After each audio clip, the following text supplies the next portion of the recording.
Kita semua tahu bahwa 5G membuat informasi hadir 10 bahkan 20 kali lebih cepat dari 4G. Dan ini merubah banyak landscape kehidupan dan bisnis di masa depan. Kelas pelajaran sekolah bisa dari jauh. Operasi bedah bisa dari jauh. Drone bisa antar kota atau antar provinsi, bahkan mengirim barang antar negara. Tentara di medan perang sudah robot. Driverless car, dan banyak hal-hal baru akan terjadi dalam kurun waktu 10 tahun ke depan. Tetapi belum ajak dan mantap 5G berdiri, ternyata teknologi 6G hadir lebih cepat untuk keperluan yang lebih banyak lagi, seperti kemungkinannya hidup di Mars. Dan dengan kecepatannya hampir 200 kali 4G, manusia memungkinkan menemukan bentuk kehidupan high evolved being, makhluk sederajat manusia di planet lain.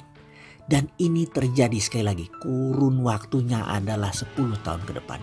Hadirnya mineral baru untuk kebutuhan pengantar yang zero resistensi atau bahkan minus untuk mengirim data akan tersedia. Bahannya bisa rhodium, bisa palladium, bisa tantalum, apapun semuanya akan tersedia dalam waktu tidak lama lagi, yang mana akan membuat teknologi informasi dan data mencapai masa yang tidak akan dipercayai akan terjadi dalam waktu dekat, namun terjadi. Inilah era mineral tanah jarang berkuasa. Manusia masuk ke peradaban mineral canggih, termasuk laser sebagai senjata, dan juga digunakan untuk fungsi kemanusiaan dan kesehatan muncul dengan banyak kegunaannya. Efek dalamnya dan tajamnya teknologi tersebut, kita masuk akan ke era yang namanya bioteknologi, super nano. Itu pun akan masuk masa kejayaannya juga dalam kurun waktu segera, kurang dari 10 tahun lagi. Stem cell, kecantikan, organ implan, apapun yang manusia anggap sulit di zaman dulu akan tercapai segera. Umat manusia dalam 10 tahun ini akan mendapatkan semua hal baru ketika kesadaran akan teknologi mineral dan bioteknologi sudah merata.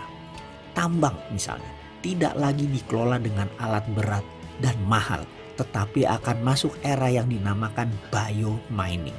Sebuah teknologi menggunakan super nano berbasis makhluk hidup bakteria. Manusia akan terkejut karena produktivitas naik hingga 200% dan biaya turun hingga separuhnya. Keefisienan tersebut membuat mineral tanah jarang, precious metal untuk kebutuhan teknologi, turun harganya dan meningkat kebutuhannya. Dunia fashion bisa-bisa meninggalkan platinum yang biasa disebut emas putih, diganti dengan rhodium, karena rhodium jauh lebih kinclong dan keren. Dunia silver juga pasti akan melapis dengan AgRO, juga ada campuran rhodiumnya. Gadget, handphone 5G dan 6G akan beredar dengan kegunaan yang berbeda dalam waktu seketika. Lalu apa efek lebih panjang lagi tentang bisnis? Efek ke kaum milenial dan ke generasi Z apa? Kita akan lanjutkan. Saat ini kita sering melihat fenomena di banyak rumah makan di mana hanya ada supir ojol yang sedang antri orderan. Ini menjadi ciri bahwa milenial merupakan generasi yang mager, dimanjakan oleh apps, dimanjakan oleh GoFood. Jadi mager, apa-apa minta dilayani. Salah satu ciri milenial sekali lagi adalah mager, malas gerak.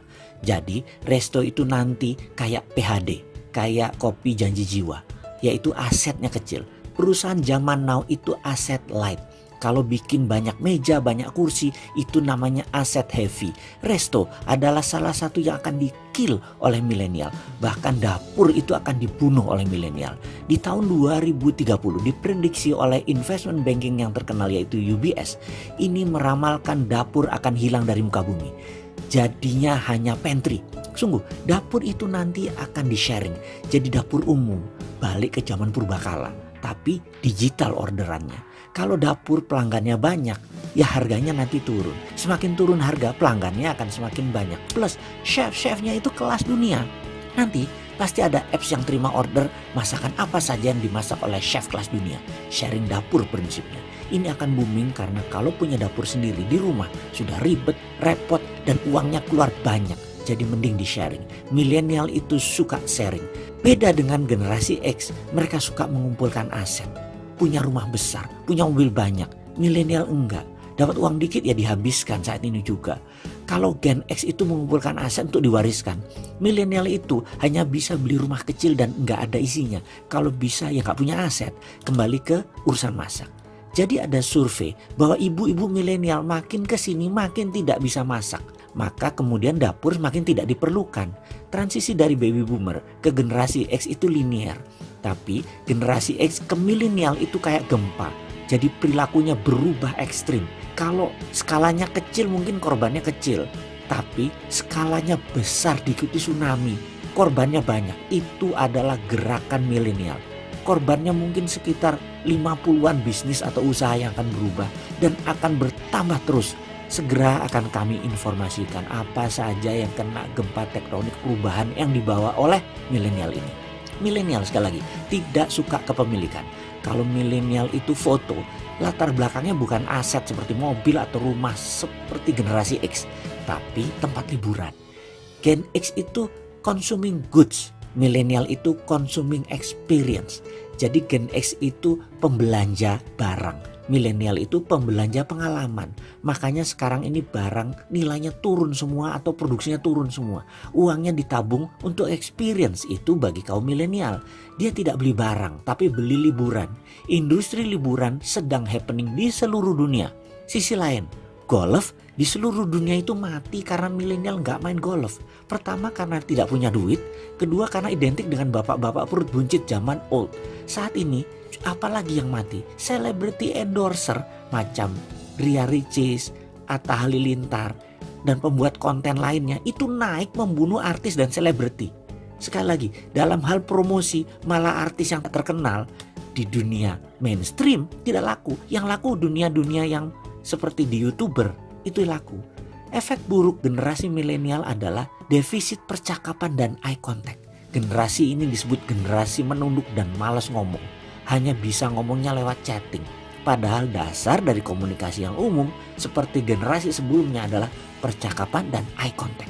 Karena itu generasi milenial dan generasi Z itu sering gak nyambung dengan generasi X. Kemudian apalagi yang dibunuh? High heel dibunuh oleh milenial.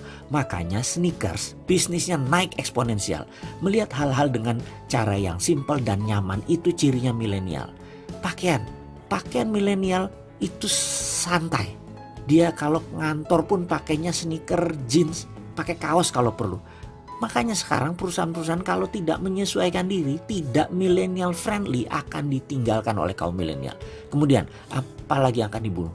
Yaitu kartu. Kartu-kartuan itu semua nanti dibunuh. Termasuk dompet. Karena milenial itu gak bawa kartu, gak bawa dompet. Semua berubah jadi digital. Apalagi yang dibunuh? Brand. Merek akan dibunuh milenial. Walaupun itu tidak penuh banget dibunuh, tapi brand akan menjadi less important, sedikit pentingnya. Karena di dalam memilih produk atau tempat, milenial akan melihat rating, review, dan recommendation. Itu 3R namanya. Brand sekali lagi menjadi less important ketika 3R itu dipakai. Sekali lagi, apa itu 3R? Rating, review, dan recommendation. Lalu apalagi yang dibunuh oleh milenial? Dunia berlian dan petroleum. Milenial tidak mau bekerja dengan perusahaan yang merusak bumi. Jadi di Amerika ada organisasi nama APA, American Petroleum Association, itu kesulitan cari pegawai karena milenial tidak mau bekerja di tambang batu bara, di perminyakan, dan di tambang berlian. Lalu apalagi yang akan dibunuh oleh milenial? Adalah long term employment. Sulit milenial itu bekerja di satu tempat. Sekarang diterima, tahun depan sudah mikir untuk keluar. Jadi surveinya milenial ganti kerjaan tiap tahun. Seumur hidupnya bisa ganti 15 kali bahkan. Workplace, milenial maunya tempat kerjanya nyaman dan asik. Ada 3 prinsip mereka harus dijadikan satu. Work, life, play harus jadi satu tempat.